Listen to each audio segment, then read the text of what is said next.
It's time once again to slip into your camo, grab your bow, and join us out in the field for another episode of the Up North Journal, presented by PSE Archery. The Up North Journal crew is knocked and ready to rock for another exciting adventure. So let's step outside and hit the trail. This episode is brought to you by PSE Archery, Black Eagle Arrows, Cabela's, Antler Action, Spot Shooter Archery, Tom's Custom Turkey Calls, Family Traditions Tree Stands, and Badass Slingshots. Welcome back to another episode of the Up North Journal podcast, everybody. I'm your host, Mike Adams, sitting in the cabin tonight. Dan, ready to fall. What's going on, Danny? Oh, man. We're back in the cabin. Are you rested up? You need to turn the audio down there on that monitor. I'm working on it. Hold on. Uh-huh. You got it there? There we go. See, all right. A little bit of technical difficulty right out of the gate here. We're trying these new things, new fandangled things that we try. Yeah, and we put you in charge of some of these things, and we got to watch out. Shut up. So.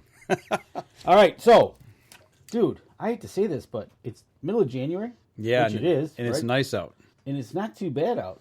You know, it's supposed to be 50 this next week, like next weekend. Did I don't know if you got the alerts on your phone, but what's that? Somebody went through the ice on Lake Fenton. Oh, no kidding. In a four-wheeler. No kidding. Yep. Today? Yes. And they're okay, I hope? From what Deb was saying, it was a four-wheeler. It sounded like there was two people. Okay. They went through the ice. They were able to get out. So, what are you doing driving on the ice with a four? What are you doing on the ice right now? The way the weather is. I mean, come on. Okay, so I know a friend of mine, Facebook friend, posted a picture from on the ice at Lake St. Clair. Okay. And there was a ton of people out there. Really? It was. How thick was the ice? You know what? That's the part I don't know, and I don't know where they were. If they were in the bay, which might be a little bit thicker. Right. But. Okay, if you're walking out there, it's one thing, but if you're taking a four-wheeler, which is a couple 100 pounds, right? I'm not. It's like you said, it's going to be like 50 this week, and it was pretty nice out last week. Right.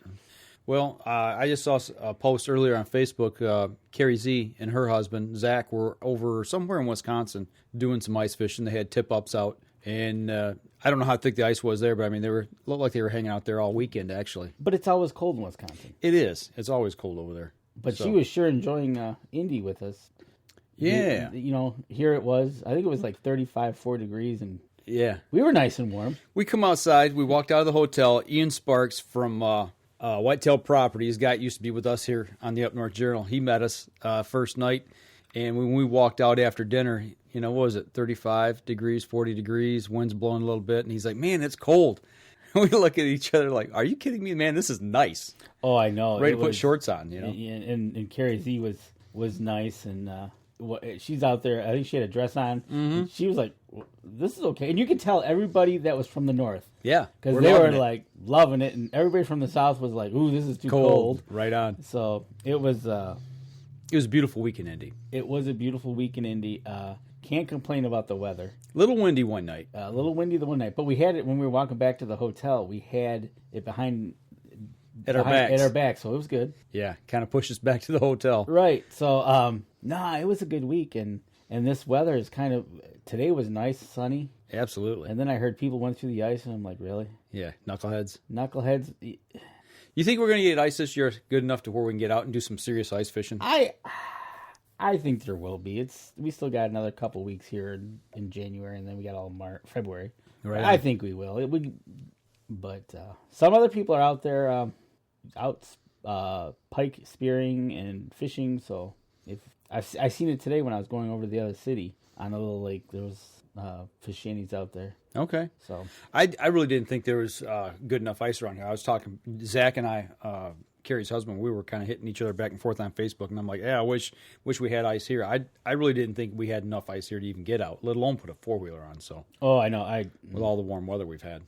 Yeah. We've got no snow. There's no snow here at all. We have no snow, and it's just one of those things. I wouldn't be a fan of trying it. You know what? We'll set Randy out there first. Right on. Randy will be our lead. Well, you fed me another donut tonight. You brought coffee and donuts again, so I still feel like I'm being prepped for this excursion to be testing the thickness of the ice before you get out there, You are. Yeah, so. But no, it's just one of those things that, good week. We had decent weather down there. Mm-hmm. It was up and down here. Right. But I guess they're going to get it. They got an ice storm come through right after I want to say we left Thursday afternoon, and I think Friday or yesterday, which was Saturday, I think they got hammered. So yeah, so it's good to be back in the cabin. You like what I've done with the place? I did a little decorating while you.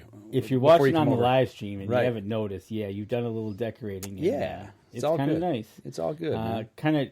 Kind of figuring out our setup here as to how we're going to do this. I think we got this. I think we got this set how we want it. Yeah. Speaking of ice, before we go on further, Kevin Hollenbeck just said there's no ice on the lakes in Ohio. So see, I'm not crazy, man. You're Just right. south of us here, there's no ice. When we were coming back through from Indianapolis up through northern Indiana, the Wabash River, I believe, was broken up pretty good. There was no ice there. Yeah. There was ice. Well, remember that one farm field was flooded pretty heavily. There was no ice on that. And the car was trying to go down the road, Yeah. but couldn't make it. Right. So Yeah.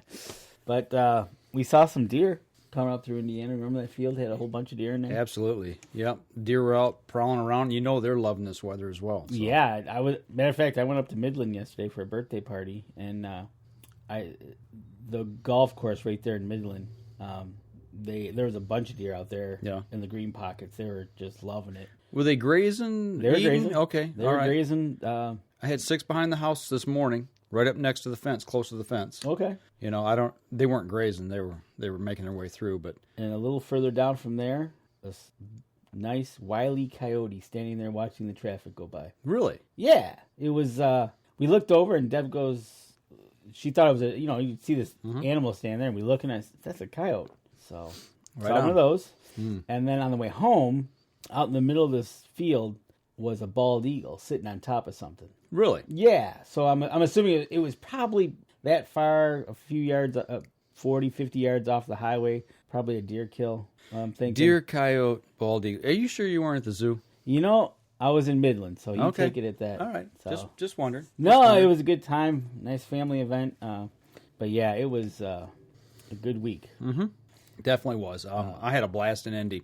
A lot of work, a lot of walking. I checked my little thing on my phone. Yeah? Yeah, almost 12,000 steps one day, right at 4.98 miles. So Which day was that? that would have been Wednesday. That was the So we heavy walked traffic day. probably about 5 miles a day. Yeah, roughly. Yep, pretty much. Wow. Yeah, it was. So you figure the 3 main days, 15 miles. We probably put on 16, 17, 18 miles the whole 4 days we were there. We did some hoofing. The little feetsies were hurting. Yeah, definitely on that last day. And your knee was hurting too. Yeah, but we got through it. My hips It's were all hurting. worth it. But overall, your impression? Okay, so my impression of the ATA, once again, a great event. Absolutely. There was no OMG moments. There was nothing there at the show that just Like, wow, why haven't we thought of this before? when we walked down the innovation zone, we just there was nothing that grabbed us. Well, one person grabbed us, but nothing grabbed us. So yeah, it was. That was kind of the premise. We were talking with quite a few people and asking those questions. It's like, okay, is there anything you guys are seeing here? We were asking it to a lot of different people. And it kind of came about that, no, nobody's seen anything that was just like that big wow factor. It's like, wow, did you see this? Right, exactly. You got to get over there and see this or Yep. that, And yeah, it wasn't a lot of redesign, a lot of new colors. Right. There wasn't a different spin on something old. Yeah, and I guess as far as that point, and it just wasn't nothing there. There's a few things, sure. Right on. And we did an interview with one. Right. The EZV site. That's intriguing. Shout out to you, Ken Cicluna. He just chimed in here. Yep, absolutely. He listens all the time, and keep on listening, Ken. And We appreciate it. Absolutely. But yeah, I was trying to think of that when I was coming over, and there wasn't nothing that grabbed me that said you gotta have that EZV site. That is something that's new.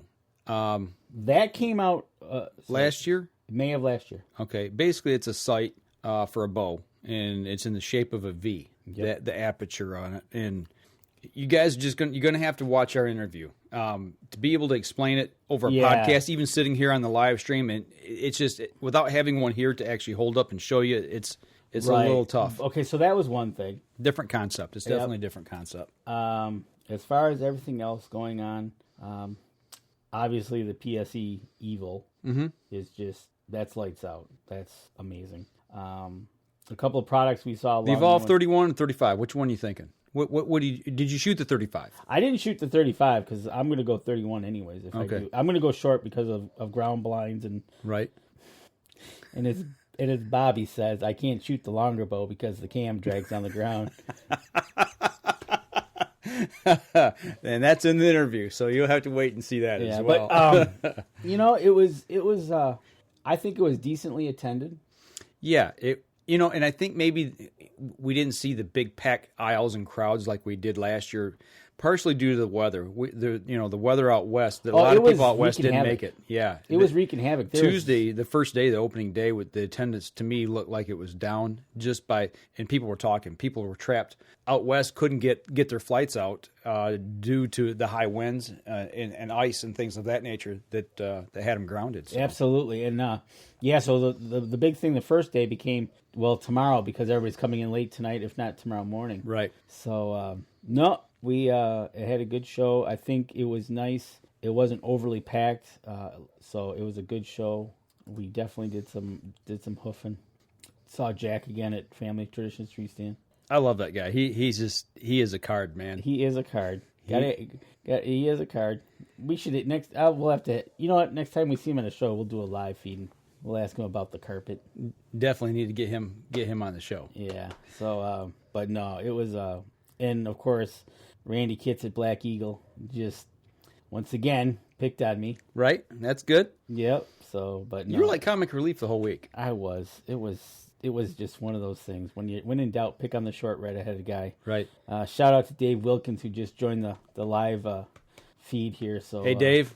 He's sitting at home probably watching us now and enjoying his feet up. But no, it was a good show.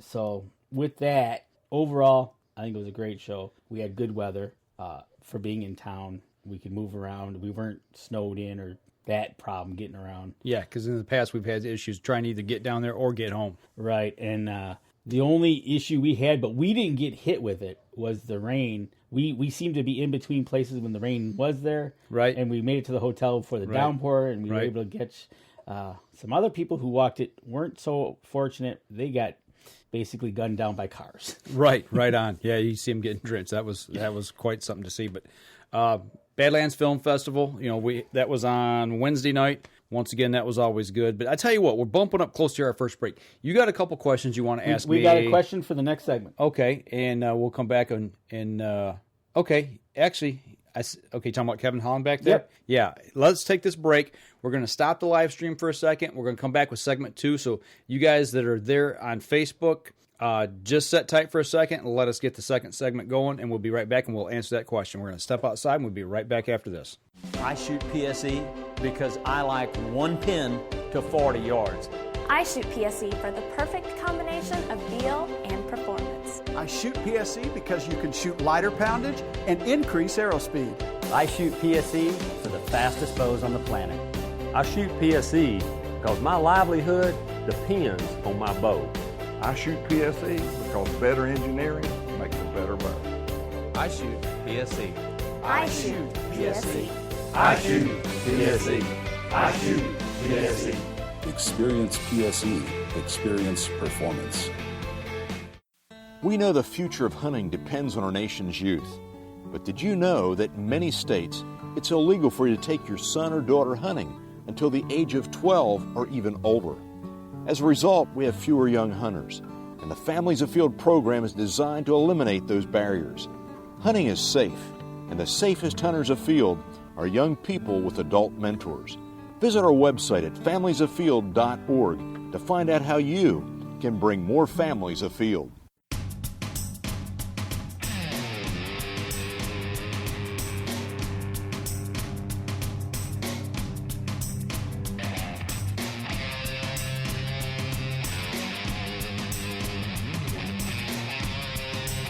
Welcome back, everybody. Second segment of the show. Sitting here in the cabin, doing a little bit of live stream on Facebook. Absolutely. We're just letting it roll. We're doing a whole show on Facebook, so we don't lose anybody. That's right. So you guys can just sit back for the rest of the segments and just watch us as we do our stuff. We used to do 4. We'd stop and then save them. Right. We did 4 complete segments on Facebook. So if anybody that even goes back to watch this later, let us know which one you prefer. Yeah, we're messing with a few things. We're tweaking them here as we go. So what you got question wise? So Nicholas, yes, the redheaded thing. Keep us going in Minnesota. That's good. We like to hear that. Kevin Hollenbach, anything you guys saw at the ATA you like for waterfowl hunting world? The only thing I saw there for waterfowl, well, two things. If you're talking flu arrows for shooting waterfowl versus just shooting straight fletch arrows, yeah, and actually we talked to somebody about flus. So that's one thing that we saw. The only other thing I saw there, George Lynch from Lynch Mop Calls was there. Oh, yeah. Little George. And if you start watching some of the videos we start releasing here within the next 2, 3, 4 weeks, you'll be able to hear goose calls in the background. And actually, we run a couple lynch mobs here with my sons. Love their calls. And I didn't stop by and say hi to George. It's the first year that I seen him. He was busy talking with people, and I didn't stop and have a conversation with him. Right, yeah. So, other than that, there wasn't much into the waterfowl arena there. No, mainly is mainly geared for deer hunting and archery. Archery equipment, archery accessories, archery, just about anything under the sun for archery, from tree stands to the butt out. Right on. So anything you can use far as deer hunting goes, or out. I didn't see anything small game even really. It's mainly geared towards deer hunting and turkey hunting. Deer and turkey is the number one thing, and then you want to talk as far as clothing, trail cameras, clothing from heavy duty to light weather, boots.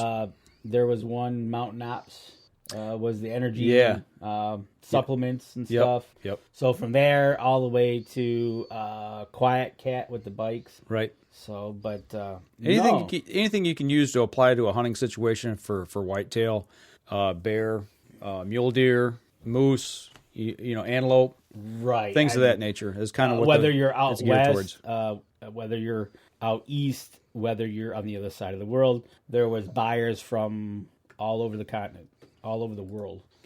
So that was kind of nice, and seeing them looking around and figuring out what to get. Other than that, we saw a few people there that was interesting, to say the least. But you saw your mentor. I did. You actually got a photo with him. Yeah. By the last day, you had seen somebody that you kind of, I don't know if I want to say look up to, but you admire. Somebody that you hold in a higher regard, that in the hunting industry that I don't know, you kind of pattern yourself after. Yeah, Greg. Yep, absolutely. Greg Miller, from, what's the name of his show?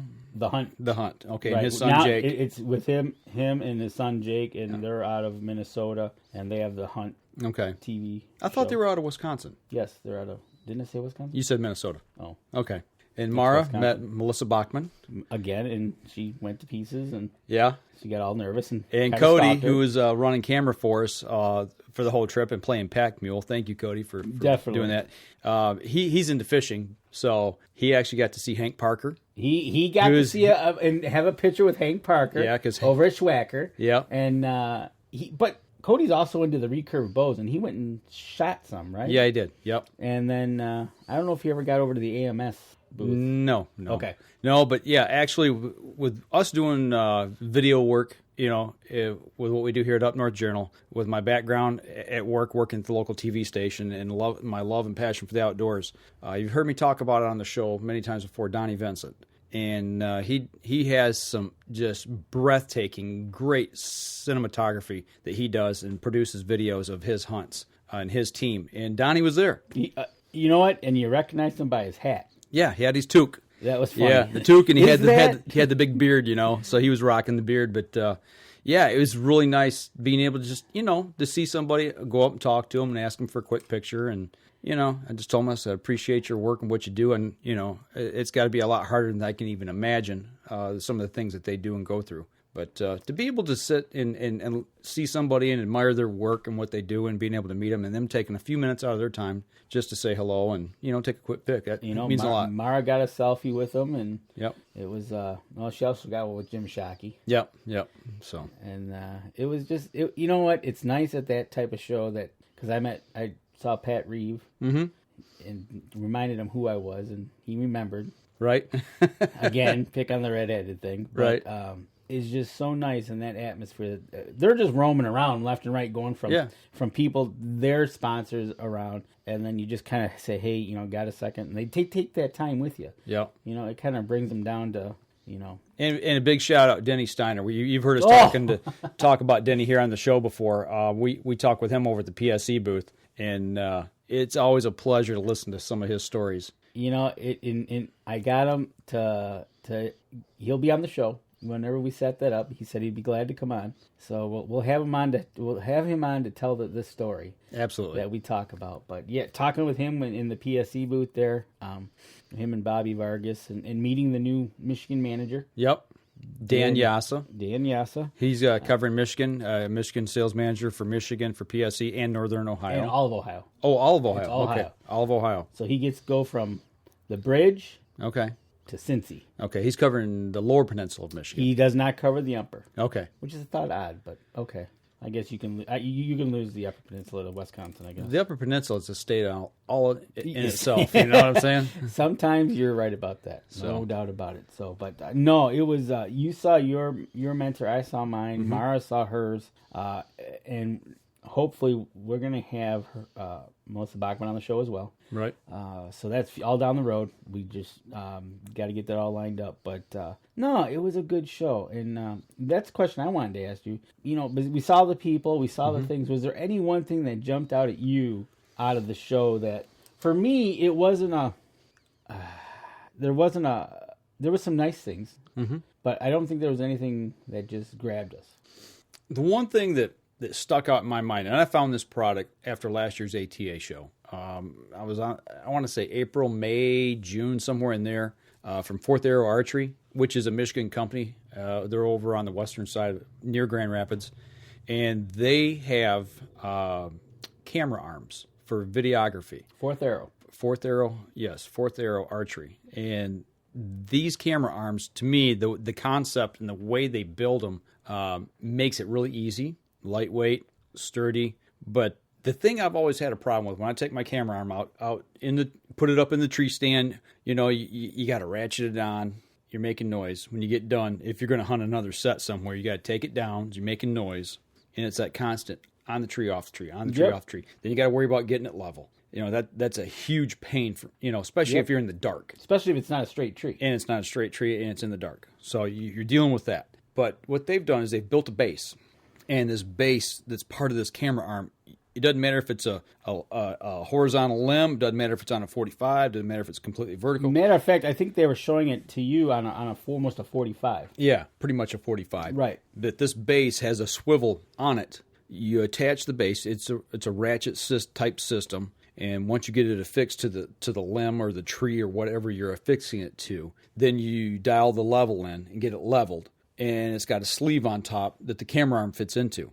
And you just basically drop this in, and it's the tolerances on this thing are really tight. So there's no slop. There's no slop to it. It's smooth. There's no noise. You don't have to worry about it squeaking or vibrating or sending some kind of shutter down that camera arm into your video. Yep. And when you're done hunting, you leave the base on. You just pull the camera arm up and off, fold it, put it in your backpack, and go to you go back into camp. If you're going to hunt another set. Yep. On the next day or maybe that evening, if you've got multiple bases, you put them on each set. Right, exactly, and then you just carry your arm with you. And that was one of the things they showed you. Is they showed you a smaller backpack, saying this is all you really need to carry your arm in. Right, because your base is already in the tree. Yep. It's to me the system is.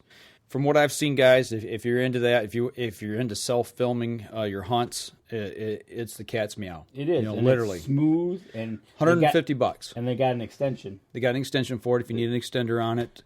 I don't know how. Okay, so the two pieces was how long? Was that a 24-inch about or bigger? Roughly, yeah. Roughly. And then the one piece adds another. Yeah. Okay. Yeah. So yeah, I mean that was a flawless moving. Plenty of versatility built in. Absolutely. Kevin Hollenbach is asking if we're guys are going to be down at the Ohio Deer and Turkey. I think Mara's going to be down there. Mara will be down there for us, yes. Yeah, and we'll let you know where she'll be hanging out, if she's going to be on the floor or she's going to be actually with a booth. Because I don't know.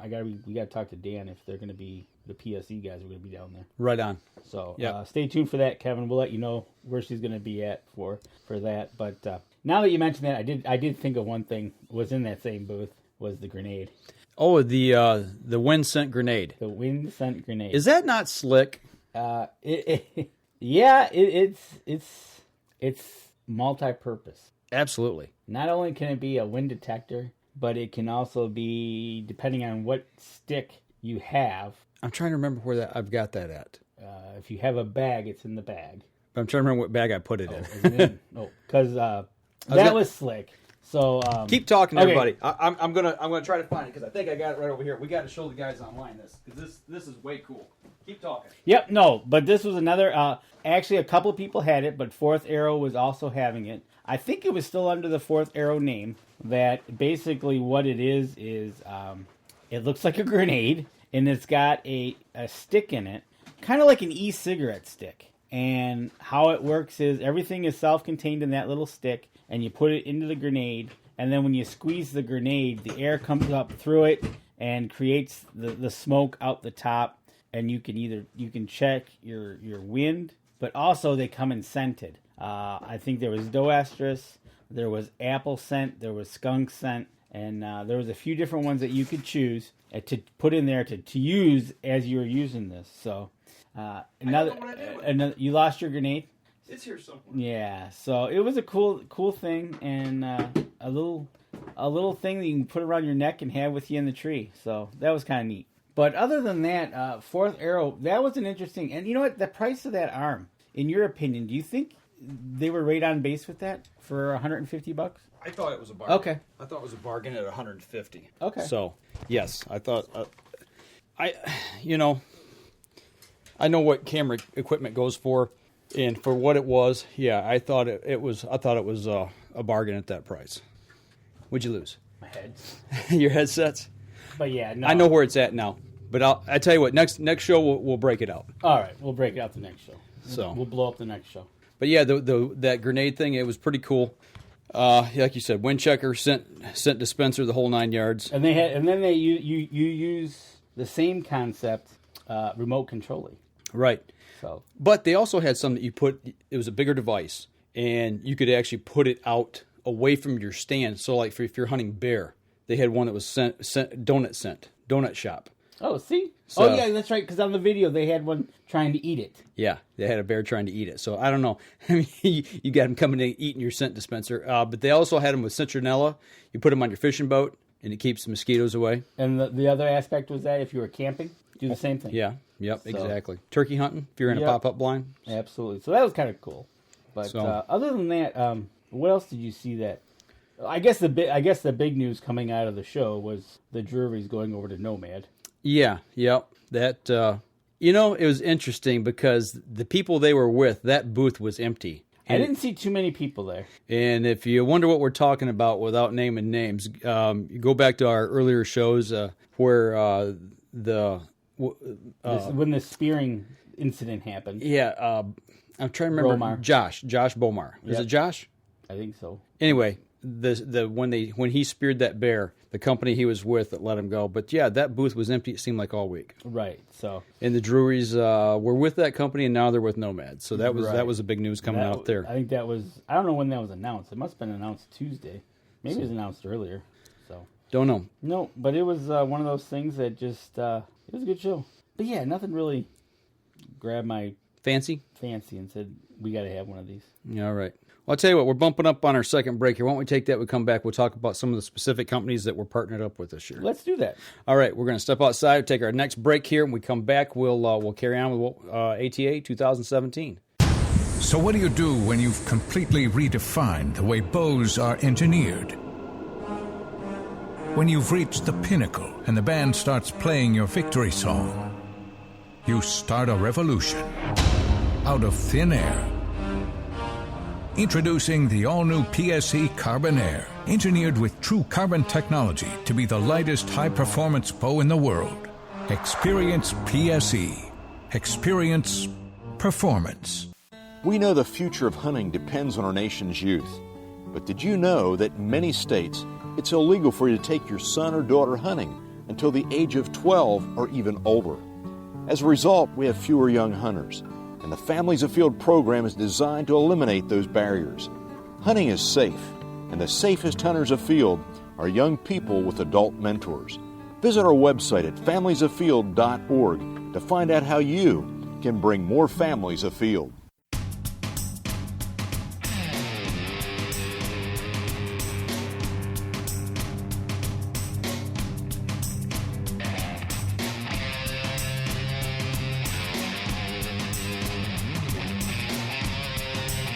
Welcome back to the segment of the show, everybody. Still talking ATA 2017. And if you're watching the live stream, you probably have noticed some of the things that we're scrolling here in the background. PSE, once again, we're partnering with PSE for the year. Yeah, we there we go. There PSE right there. You'll see it.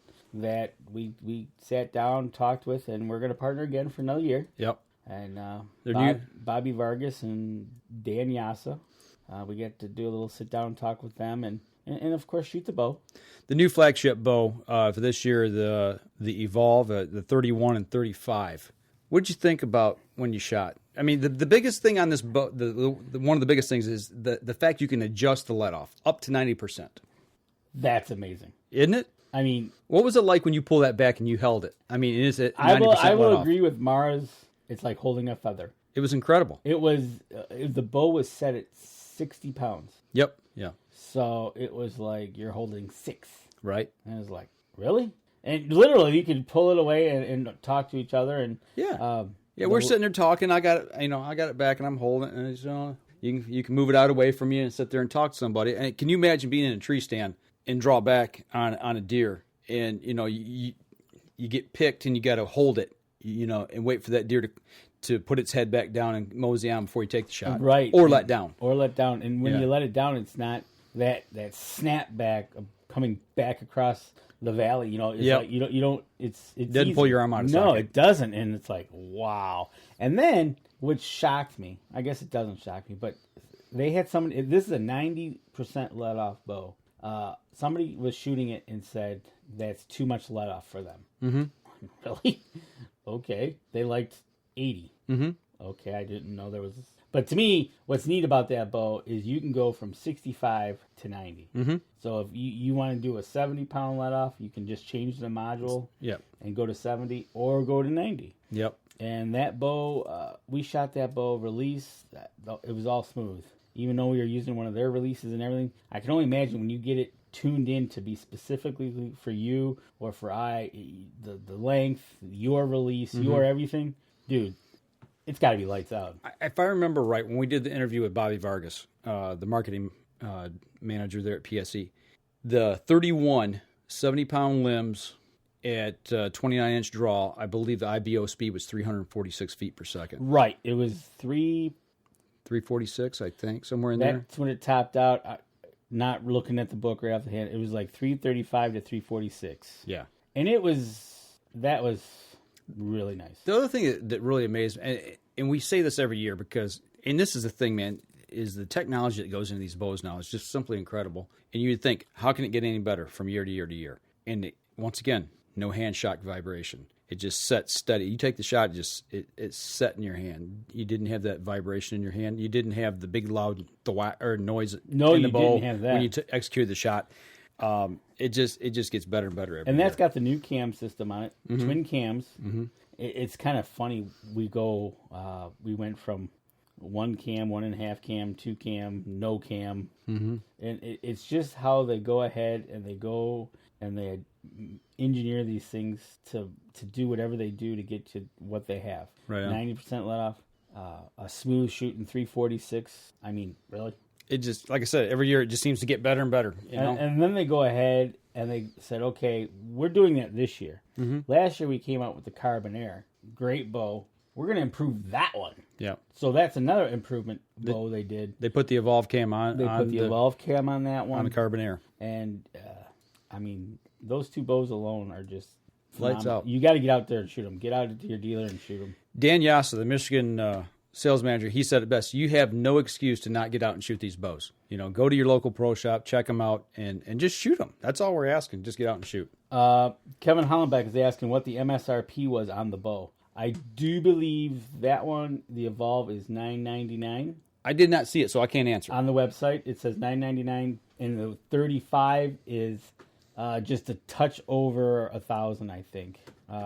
While I'm talking, Mike's going to look it up. But, yeah, I want to say the Evolve 31 was $999, and the Evolve 35, because the Evolve 35 you can get in different colors as well. You just click on that one right there. You slide down. Okay, so we got The Evolve 31 is $950. $950? And the Evolve 35 is $999 to $1,050. Probably has something to do with camo or colors. The colors. They got custom colors on that one. On the Evolve 35, you can get your purples, your different colors, whereas the Evolve itself is 3 colors. Absolutely. So yeah, no, that Evolve 35 was Black, Breakup Country, and Mossy Oak, Skullworks 2, Imperial Purple, Platinum, and Electric Lime. Right, yeah. And shout out to Junior Johnson who just joined us as well. So thanks for joining us on the live stream. And yeah, I mean, PSC did it again, right? Knocked it out of the park. And right now... Black Eagle Arrows. Black Eagle Arrows. Another one. Sat down with Randy Kitts. Again, he's going to join us again for 2017. Sat down with him, went over a couple of new vintage arrows that he came up with because they were so popular last year. He's introduced them into the micro line. The Target series, right? The Target series, yep. And I don't know about you, but I shot those arrows last year, and I shot the Zombie Slayers, and they were I had no issues whatsoever. Absolutely. I was losing fletching left and right, which wasn't good. Which reminds me, I got to order more fletching. You need to shoot individual spots. Well, after you got it sighted in, like when you walk up to the target and you're looking and there's fletching on the ground, it's like, oop, okay. Right on. But no, Randy Kitts and his group there at the ATA was just nice, easy to go and sit down, talk with them. And didn't they go with those vintage? Correct me if I'm wrong, but didn't they have they had the 1000s, but then they for a little less money they had the 3000 straightness for people who want a little more economical. Yes, and also they set of arrows. They're also going with a different 3 different fletching combinations, right? As opposed to just one. Mm-hmm. So they're giving you a little bit more choice. The price point I think he said on the vintage were going to be $60 for 6. But the micros were going to be $80 for 6. Yeah, I believe you're pretty close to right there where they're. And there again, stay tuned for the interview on that one because that got out of hand quick. The outtakes were great. We're going to have to put an outtake reel together just for you. I think we might be able to because I got slammed pretty good. Yeah. Comic relief. Yeah, so it was good to sit down with Randy and talk with him about how he's doing. He did phenomenal last year. He got out. He shot some animals. It was awesome. Junior Johnson just asked us, he says his dad is looking to get into the bow for the first time. Should he look at the latest and greatest or save money and get an older bow? That's a tough question. For me, if your dad's getting into it. You know better than anybody about your dad. Is he going to stick with it, or is it going to be something that might be a passing fad? If it's something he's going to stick with it, if you've got an older bow around the house, maybe get him set up on that, and then if he really likes it, then get out and get some new gear. I mean, the technology has changed so much so quickly in the last 5 years. I tell you what, agreed with Mike. Get his interest level in it, see where he stands. If you've got an older model bow yourself to get him started, start there for a year. Get him used to shooting it. Would I say on the other flip coin of that? Right now, if you go out to your either your local store or even Cabela's, they've got some great package deals that they're blowing out the 2016 lineups. Yeah, you can get a package deal under $500 that all you need is your arrows and your release. Everything else comes with the bow, and that gives them the latest and greatest within a year or two of what's coming out. You can go that route. You got to gauge the interest, see where he's at, right, and go from there. But it's a tough call. It is a tough call. And what's your budget? Right. You got to figure the budget. If you go over to Facebook and get on the PSE Archery Forum, a lot of guys sell gear over there on that forum, used gear. So you might be able to find somebody that maybe want to upgrade and might have a bow that's maybe a year or two old, and they're going to upgrade into something, brand new. So Junior Johnson replies, my bows are over 10 years old, but I know them and like them. Hey, do you kill deer with them? That's all that matters. whether you shoot a stick and string, whether you shoot a brand new bow or you shoot a vintage 80s bow or whatever, if you like it and enjoy it, go for it. Absolutely. Because if you're comfortable with it, go right ahead. Because it's all fit and feel. Absolutely. There's nothing when me and Mike are out and we're out talking with people and everything. It's like a car. If you don't leave not liking it, you're gonna hate it out in the field. Absolutely. If you like it, then if you like the one you have today, stick with it. Absolutely. Because there's nothing worse than leaving with doubt.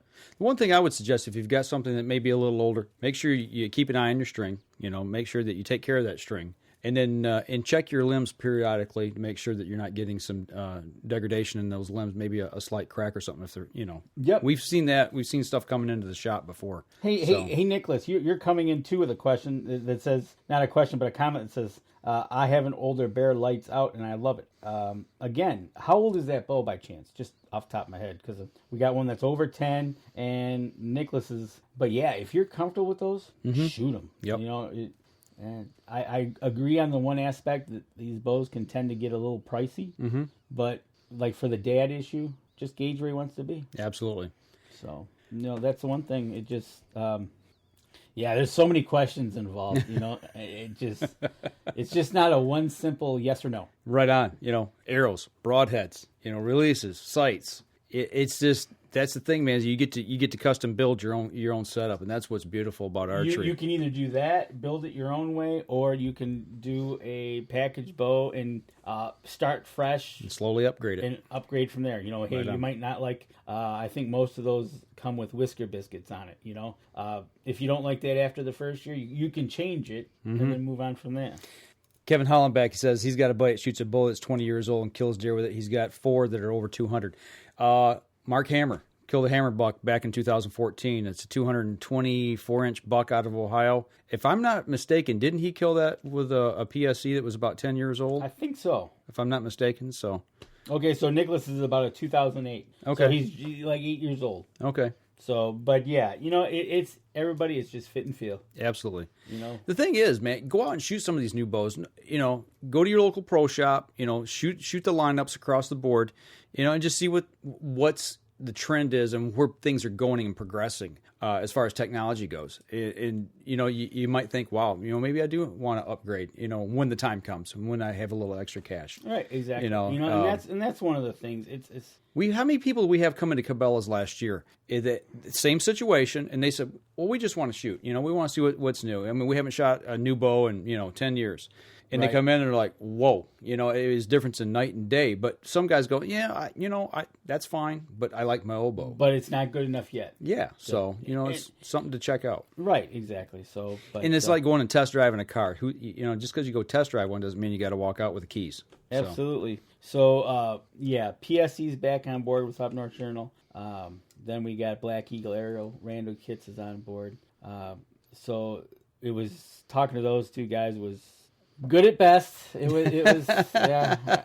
We had some good interviews. So, but it's one of those things. You just you go around talking to all these people, and you develop a repertoire with them. Yeah, you do. It's a relationship. It's over the years it just evolves, and yeah. So it was with PSE and Bobby. This is my third one with him, I think. Third year. And yeah, we kind of go at it in the fun. Right on. So, but the big news was Scent Blocker. Scent Blocker, yeah. The big news here was Scent Blocker. We're going to be teaming up with Scent Blocker this year, and we'll be getting more and more into the Scent Blocker from turkey season on.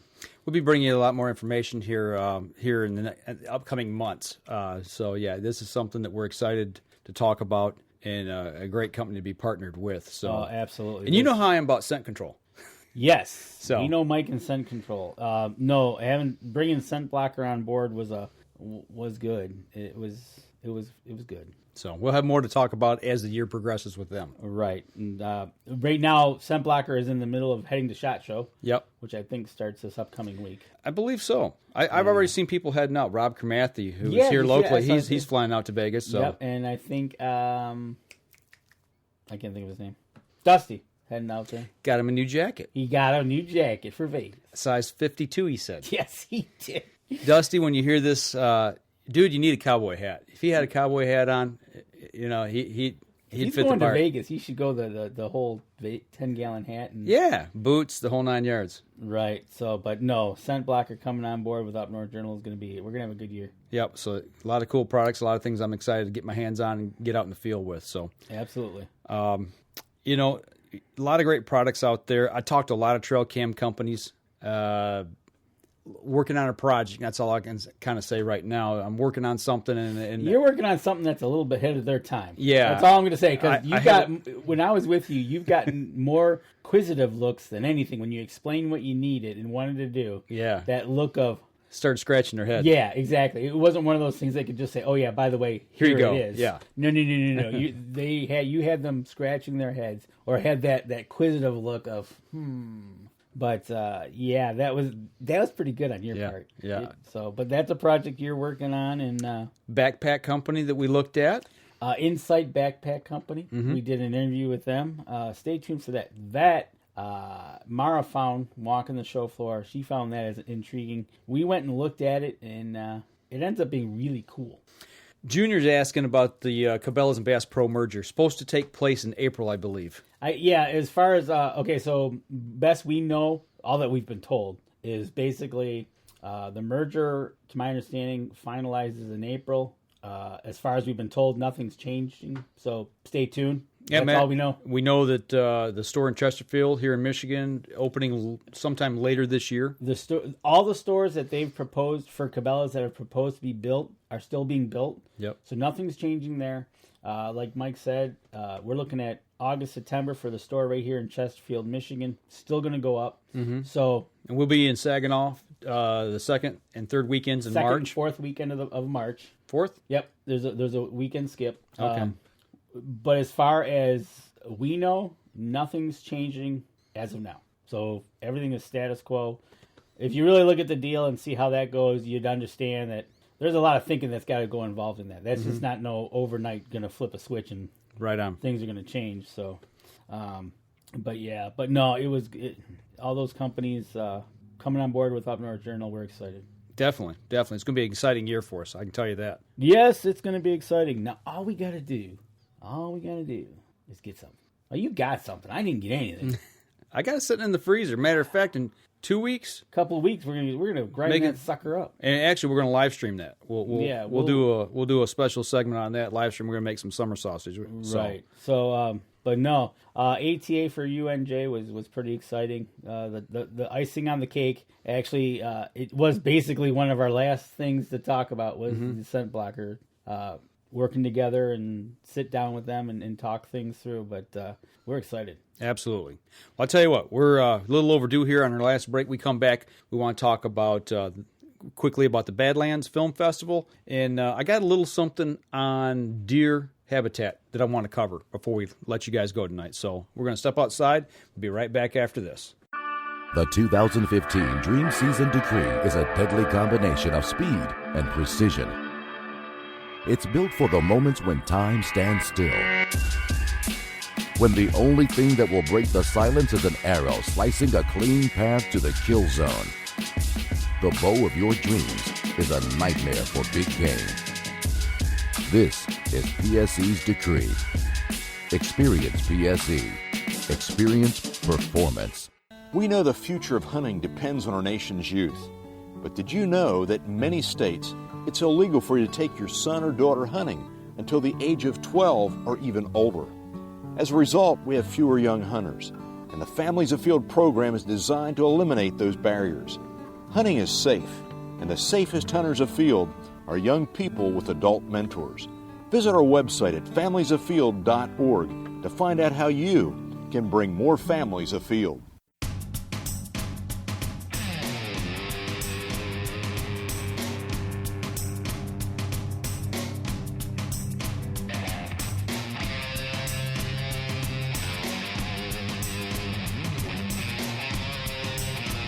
Back, live feeding, back on the podcast, back in the cabin, our fourth segment. We're winding down the show. We're talking about everything that happened during the day at ATA. You know one thing that didn't happen I'm really disappointed about? What? This little guy right here got left at home. Yes, he did. He got left at home, and it was funny because I had him. The gnome was sitting on the table, and I looked at him and said, "Yep, you're going," and he never made it. I guess we forgot his ticket. Yeah, I guess. But you know what? We talked about everything that happened during the day. Every night there's something going on. The first night is the Out Tech party. Mm-hmm. We went there. It was okay. Mm-hmm. Got there a little late, but we won't blame the Out Tech. We'll blame the server at the restaurant we were at. Right on. Man. That was slow service. That was beyond slow. The second night, we went to the Hudala, the dinner. Mm-hmm. Sasquatch was out and about on the floor. Jack Lynx, man. He stole the show. He did steal the show. You know, that is so nice of them to give back to everybody that helps them out. Yeah. They recognize their salesman of the year, their buyers. Just a nice night. They gave away $15,000 in prizes to their dealers and everything. Wonderful meal. The next night, Wednesday night, was the Badlands Film Festival. You know me, man. That's right up my alley. I tell you what. Okay, so it's a dual screen theater they were having. I gotta set this up for you because this is a great story. It's a dual screen theater. It's an old style theater, big lobby, staircase, 9 yards. It's got 2 separate theaters. One side you're going to be having the Badlands Theater, hunting, fishing, movie films. On the other side, you're going to be having The Sound of Music. And I tell you what, did we get some looks or not waiting in line? Well, they wouldn't let us in until 7 o'clock. So we're standing in line, and actually, our group, we were second in line. We got there a little early. And on the other side, let's just say you got a little higher-end clientele coming in. Well, they were dressed up more and everything, but I don't think they're expecting to be wanded. No. So with all of us guys coming in camo, we were getting searched with the metal detector wand. No pocket knives, no hunting knives, no guns, all of that. I don't know what they're worried about. They're in safer hands with us there than, never mind. That's for another time. But so, not to discriminate, they had to search everybody. So from the people going into The Sound of Music in their fur coats and high heels and suit coats and all this, they were getting searched. And they were not happy. Boy, were they giving us some looks. Because when we walked in, we had to go and stand on the right side and wait in line till they would let us in at 7 while they were letting the other crew go in. And it was just like every once in a while you look over and you get this sneer of like, Meh. Yeah. But no, we got into the Badlands Film Festival and Josh Moe was there and it was John Livingston from Deer Lib. You saw him in the back. No, it was just another put out by Badlands. They did another great job. Yeah, absolutely. The venue was awesome. The venue was awesome. I will say David Boggs got lost. Okay, so I wasn't going to say anything, but since I'm going to call him out. Oh, you are going to call him out? I'm going to call him out. Okay. So it's nothing like getting a phone call asking where you're at. Yeah, I was supposed to save a seat, which we did. And I get a phone call, and he says, "Where are you at? Stand up so I can see you." So I stood up, and I'm waiting. I'm like, "Well, where are you at?" And he says, "I said, well, I'm in the 8th row on the left side." He goes, "Well, I'm in the 3rd row, stage left." And I look, and there's no David Boggs. And I stood up with you because, I'm looking for David Boggs. So I says to him, "What do you see on the screen right now?" I said, "Do you see the big logo, Badlands Film Festival?" And he's like, "No, there's nothing on it." And I go, "Dude, you're in The Sound of Music." I said, "Was there not a clue given to you when you walked in and you didn't see anybody in camo?" And he's like, "Yeah, I thought it felt a little odd." So he went to the wrong theater. So 5 minutes later, here he comes. So, but they had 10 films total.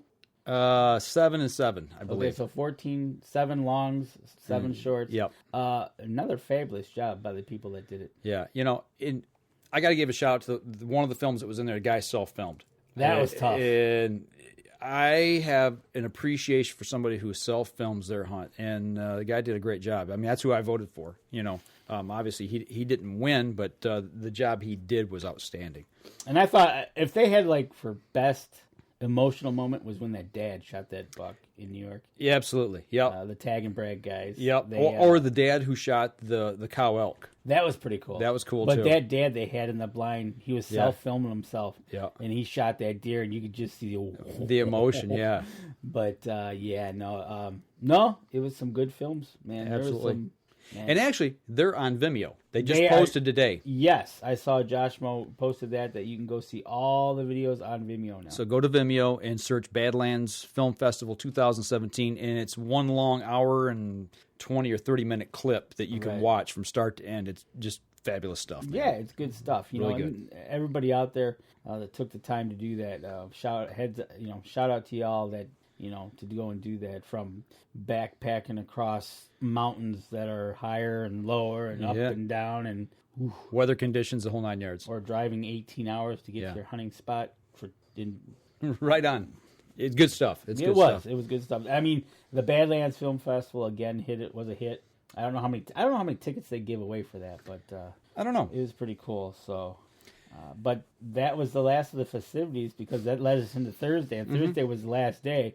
We stayed there till just about 4:00. Yep. And between 2 and 3 o'clock, it was, you could tell everybody had enough. Winding it down. Yep. People were starting to packing in and getting out of town, and when we were walking back to get the car, there was a steady line of trailers heading for the parking lot to go pick up their gear. stuff. Yep, absolutely. But no, I think overall the 2.5, almost 3 days, really, that it was just another phenomenal thing. But stay tuned for more. When we get these video interviews done and we start releasing them, you can check it out and see what happened with us at the ATA. Absolutely. Well, shifting gears a little bit, we're going to wrap up the show tonight by talking a little bit about some deer habitat, deer management. A little QDMA. QDMA actually got their Quality Whitetails magazine. I was reading today and been talking a little bit. Our camp manager at my camp has been talking a little bit about American chestnut trees, talking about maybe planting some chestnut trees in some of the places where we did some logging. And I don't know a lot about them, So I seen this article in there, and actually the American chestnut tree was pretty much east of the Mississippi, north to south in the United States. It was widespread. Now, do you see chestnut trees around here on a regular basis? I could say no. Yeah, so, and I don't recall seeing any around here really. I mean, down south, I remember running across a few here and there, but so I started doing some reading on it, and basically they're on a real downswing. They've got what's called blight. Right. It's it's basically a disease that's killing them off, and that started right around the turn of the century, or of last century, the 1900s. And there's some groups that are actually, there's an American Chestnut Foundation, so they're trying to bring these trees back and getting them to be reintroduced. And what they're doing to help them out is they're crossbreeding. Is that how you say it?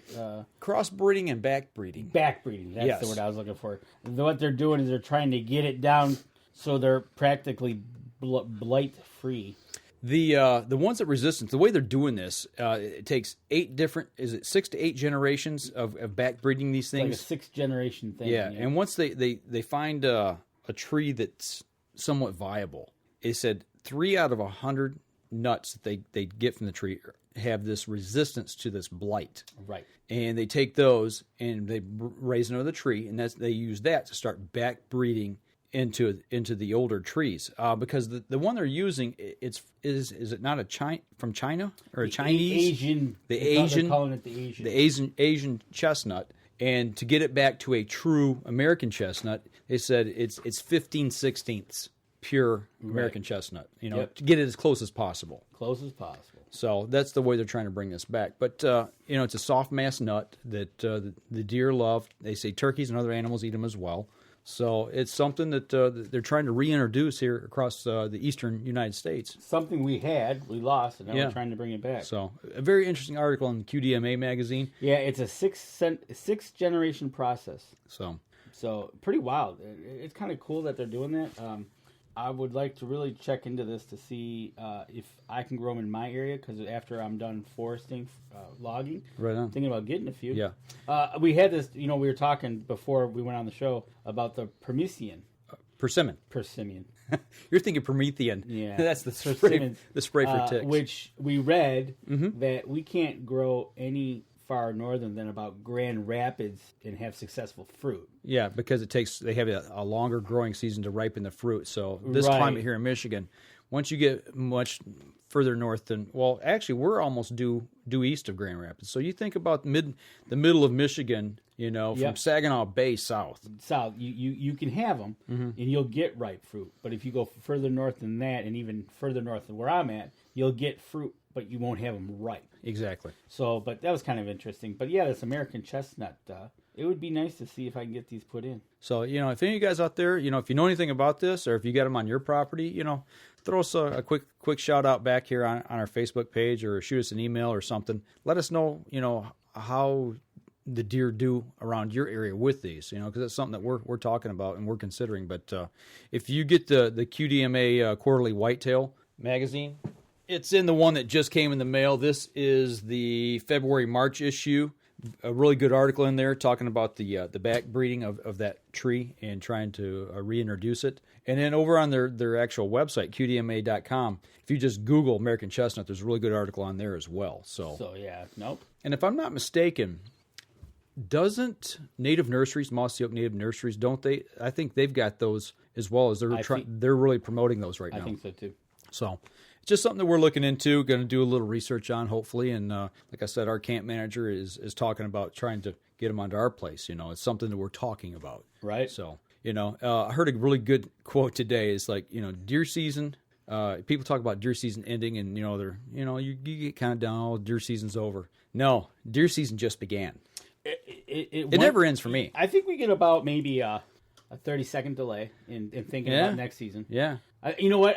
To me, it's almost like the drive home is the debriefing of how the season went. Yeah. Get home and say, okay, how can I start next year? Absolutely. I'm already, even when I'm sitting in the stand, I'm already thinking next year. Okay, this just happened, over here in this area. How do I maximize my potential over here to make it a good hunting spot? Absolutely. That's and now that I'm wanting to get this logging project, that's kind of what I've been thinking. Okay, I've got where do I want to set up? Where do I want to set up some food plots? How do I approach some bedding areas and stuff like that? And I hope to sit down with my forester here probably sometime this year and maybe see what he sees and kind of start to develop the plan. Get a plan together. Yep, right. An overall plan. Because like I talked about in the last show, we're just in the bidding process for the logging, so that'll happen in the end of this week coming up.